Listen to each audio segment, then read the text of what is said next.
Let's talk about 3 dividend stocks that may be worth considering for your own portfolio that are currently on a bit of a discount. This is not financial advice, and please do your own research. On this channel, we talk about all things dividends. So if that's interesting to you, do not forget to hit that subscribe button. The first one we have today is Segro. Segro is a real estate investment trust, also called a REIT. This company owns and manages different industrial properties and warehouses. They also actually carry out the development of office and data centers. I'm just on their website here, which is always a great place to start when you're considering adding any stock. And I just wanted to point out that they are quite diversified across Europe. So this is not just a REIT focused in on the UK. You actually have their properties across Europe. So what you can see is they're mainly concentrated in a few different European countries. So you can see they've got 73 in the UK, 54 in France, 27 in Italy, and 28 in Germany. But they're not only in those places. You can see down the side here, they've also got Poland, the Netherlands, Czech Republic, Spain, and I'm sure they're going to continue expanding as well. Just taking a look on their about page here, you can see that they're saying, we provide our customers with modern warehouse facilities close to consumers, talent and transport. Our big box sites offers flexible space to meet the needs of a wide range of sectors and operations. So as long as the customers that need this company are operating, I don't really see this company going out of business anytime soon. But it's interesting because at the moment, Segro haven't been doing too well. So just taking a look at their stock performance here, we can see that over the past 5 days, they're up. 1 month, they're down by nearly 7%. 6 months down by quite a lot, 26.33%.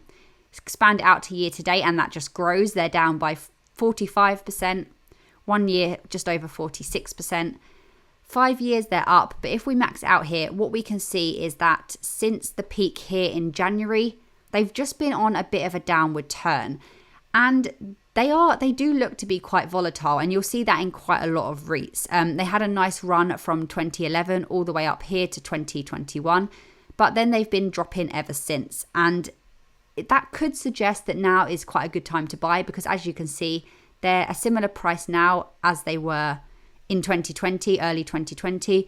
And if it's a stock that you want, obviously you need to look at a lot more things. But if it is a stock you're interested in, and perhaps you do want to add a REIT to your portfolio, and this is the REIT for you maybe, it could be a good time to buy because they're trading at a lot lower price than they were back in February, for example. Just taking a look on our good old trusty Dividend Max, we can see that this is a dividend paying stock that pay twice a year. So you'll be getting an interim payment and a final payment with this company. We can see that the dividend yield right now is about 3.5%. So that's pretty reasonable. There are probably REITs out there that will pay a higher dividend yield. But of course, as we always say on this channel, dividend yield is not the only thing you want to look at. And if we just take a look at the annual dividends, this is where it gets a little bit interesting. You can see that they've been up and down a bit. But since about 2013, they've had quite a nice increase, which is really good to see and may suggest financial strength.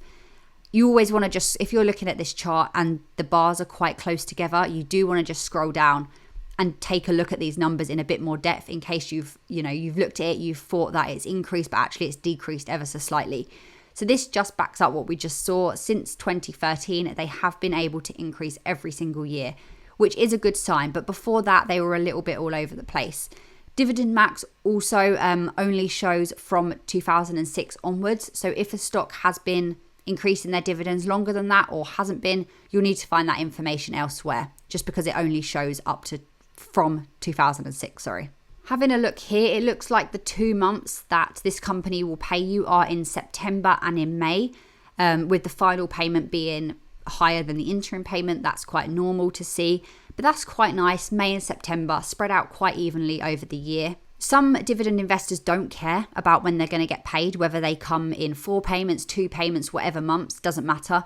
But some other investors like to actually know when they're going to get paid because they're looking at dividend investing as a form of steady income. And obviously you need to know how much you're going to get each month and that then payments are going to come in if you're relying on that as a source of income. And I like to include this in some of my videos. I think it's quite interesting to see how much you would have to invest to own 100 shares and then how many dividends them 100 shares are going to pay you. So in this stock, 100 shares is going to cost you roughly 760. The price fluctuates every day, of course. So if you want a more accurate measure, just calculate it yourself using the stock price currently. So 760, and then with that investment, you'll get 2 payments. And if this was the 2 most recent payments, you would have got £8.10 as the interim and £16.90 as the final payment. PE ratio is quite interesting as well. It's of course not the only thing you should look at, but we can't get through every single indicator in these videos. With PE ratio, it's really important to look at the PE ratio for that stock in the past and also compare it to other stocks in the same sector. What we can see here is that the PE ratio for this stock is currently trading quite low. So we can see that if we max out this graph here, it's been at peaks of, let's see what this is here, 17.45, and it's currently at 2. That actually 2 might be just over 2, might be the lowest it's been. It's hard to see without zooming in here.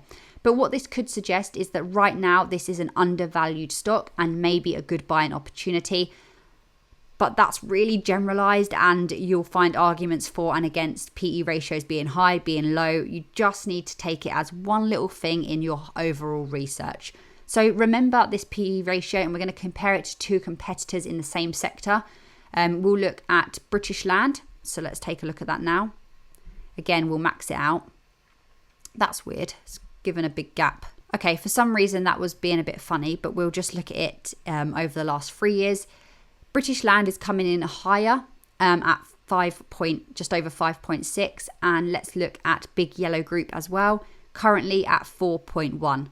It doesn't mean that this is telling you Segro is the best one out of these 3 at all. It's just an indication. And lastly, of course, it's important to look at the financials of a stock and the balance sheet before investing into anything, doing your own research. We could take a really quick look here just using Yahoo Finance. Of course, you could actually get the annual reports up from the company, which will be a little bit more in depth. So total revenue, we can see it has been increasing. 2018, 19, 20, 21 increases every year, which is good to see. You want to see the gross profit as well has been increasing. You can look at the operating income, all these different things here. Just point out a few different interesting ones. Let's look at the balance sheet. I like to always make sure I take a look at the debt a company has quite in depth. This won't give you obviously in depth, but it will give you just an overview.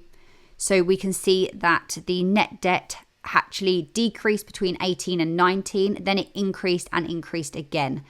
And the total debt, you can see a similar picture. So debt is increasing. You have to ask why debt is increasing. Look into that in a little bit more detail and see if that is a company that you're still interested in. Other interesting things that I always like to look at are the cash flow, the free cash flow, the operating cash flow. We can see here that the free cash flow has actually been increasing, which means the company has more money that isn't tied up in assets. Essentially, that money could then be used to grow the business or to pay dividends to the shareholders, which means that maybe they're in a position to increase their dividends. Again, very, very high level overview there. The next company we have today is Halma. Halma are featured on the FTSE 100, and they're a collection of different businesses focusing on different aspects of life-saving technology. On their website, we can see that they're a global group of life-saving technology companies, which is interesting. And then if we scroll down here, the 3 broad market areas where they operate: safety, environment, and health. The way this company generates revenue can be split into 2 different areas. So the first way is that they work on expanding existing operations, and the second way is to actually acquire new businesses. Over the past 1 month, they're down by 11.45%. 6 months isn't as bad, but they're still down by 1.23%. Year to date is not great, is it? Down by just over 36%, 37.45 over the last 1 year.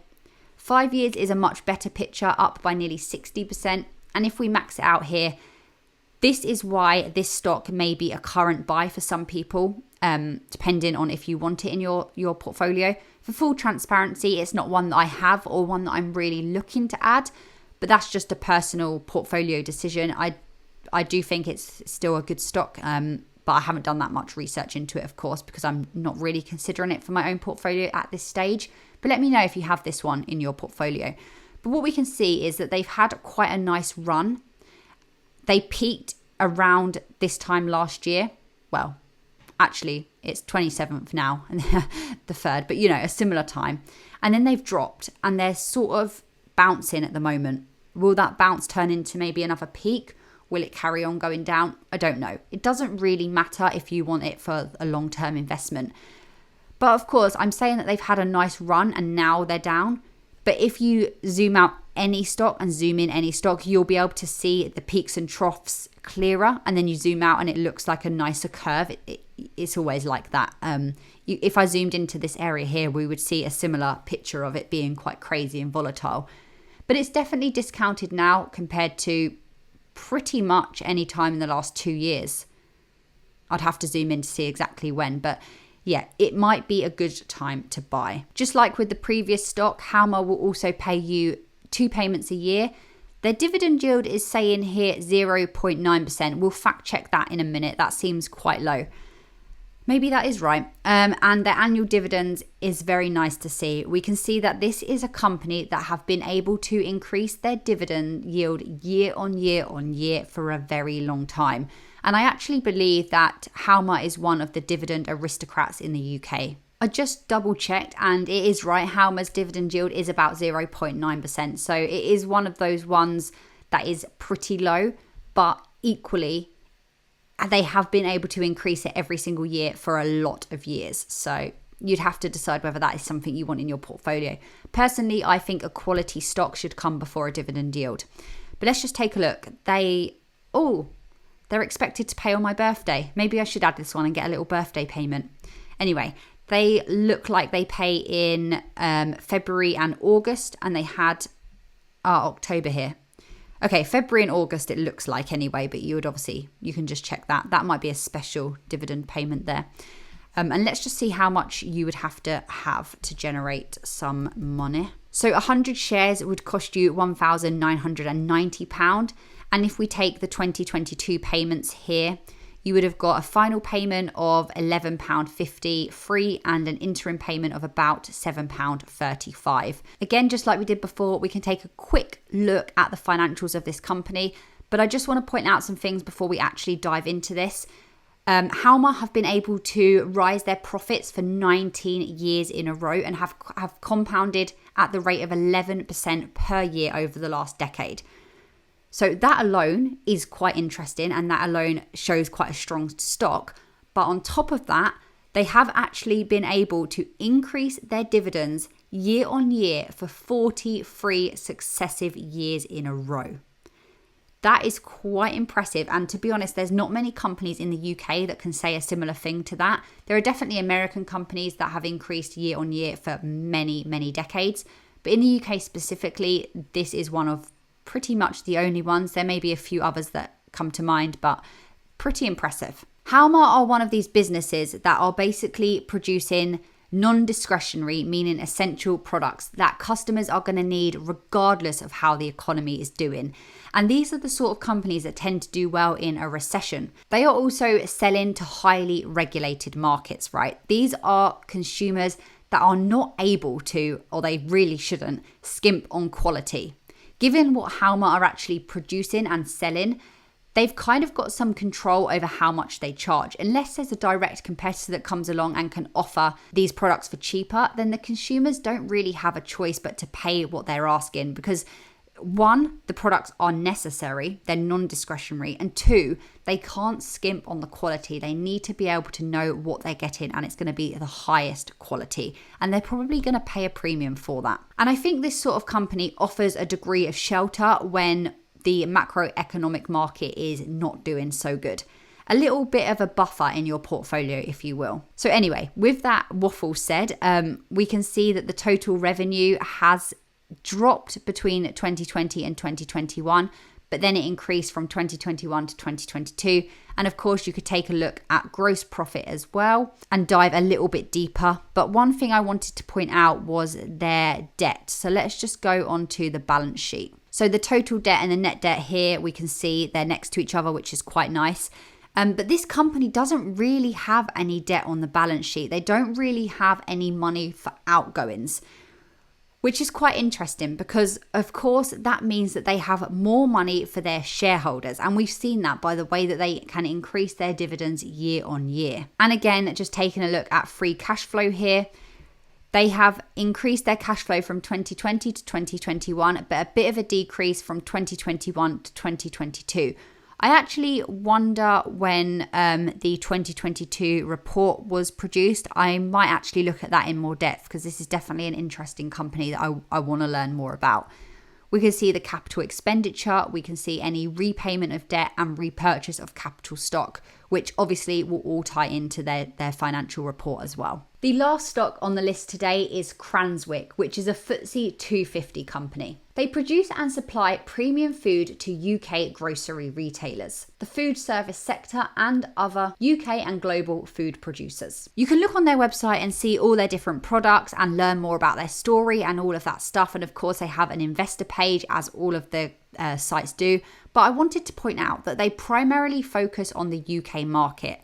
But having said that, they have been rapidly developing the export business, serving the European market, the US, and even Southeast Asian markets, which is really, really interesting for their future. Looking at their stock performance over the past 1 month, they're down by 5.68%. 6 months, a similar picture, 4.13%. Year to date isn't great, 20%. 1 year, again, about 20%. 5 years down by nearly 10%. And when we max it out, we can see that they've been struggling since 2017. They've been up and down. They've not really done anything crazy. But zooming in to right now, they are at quite a good price compared to what they have been. Obviously, they've been a lot lower, but you haven't really seen this sort of price since, I guess, 2019. Yeah, 2019 sort of time. So maybe if you want exposure to this sector, this may be a good stock to buy. Like all of the stocks that we've spoken about today, Cranswick are paying twice a year with a dividend yield coming in at 2.5%. Looking here, we can see a pretty strong ability for this company to increase their dividends year on year on year. And we can see that since 2006 here, when it was first put onto Dividend Max. They may have been able to do it for longer. I'm not too sure. You'd have to look at that. Like I said, Dividend Max only show from 2006. But one thing I did want to point out about this company is that Cranswick have actually had a really good record of acquisition throughout the years. And as an investor, that interests me because it tells me that this company is really looking to expand its reach and operations. And I think since 2001, Cranswick have made like 10 different acquisitions. So they're still putting effort into growing their business, which of course is something that a lot of people worry about when looking at dividend stocks in particular. 100 shares in Cranswick will cost $3,040, which is quite a lot. But with that, you'll be getting 2 payments. And if they were based on the 2022 payments, you would have been getting an interim of £20 and a final payment of £55.60. Which is a pretty nice amount actually. Of course, £3,000 is a lot of money to put in a stock, but that will only grow over time, your dividend payments, as with any company. And it would be quite nice to just have £55.60 coming in randomly. If it's obviously a long-term investment and you've parted with that money anyway, a nice bit of dividend income is always, always lovely. It looks like the 2 months that Cranswick pay are September and January. So again, split up pretty well throughout the year if that's something you care about. We'll end by just taking a look at Cranswick's financials. So it's come to the cash flow for some reason. We'll look at cash flow first, I guess. The free cash flow, we can see that it really increased between 2020 and 2021. And then it took a little bit of a hit between 2021 and 2022. So you could actually look as to why that would be. I can see that they've been repaying a bit of debt here as well. Operating cash flow, we could take a look at. But let's just jump back to the balance sheet because I'm interested to have a look at their debt here. Okay, so their total debt has actually decreased between 2020 and 2021. And again, between 2021 and 2022. So that is quite a good sign. Total revenue, they had an increase 2020 to 2021, a big increase between 2021 and 2022. You would want to obviously delve in a little bit deeper and look in more detail as you would before any investment. I hope this video is interesting, just giving you 3 more stocks to perhaps go away and do some research. For full transparency, I don't currently own any of these 3 stocks, but I may in the future, and of course I'll let you guys know as I film anytime I invest. If you own any of these stocks or you have anything to add that may help other people, drop it in the comments below and I'll see you in a video very shortly.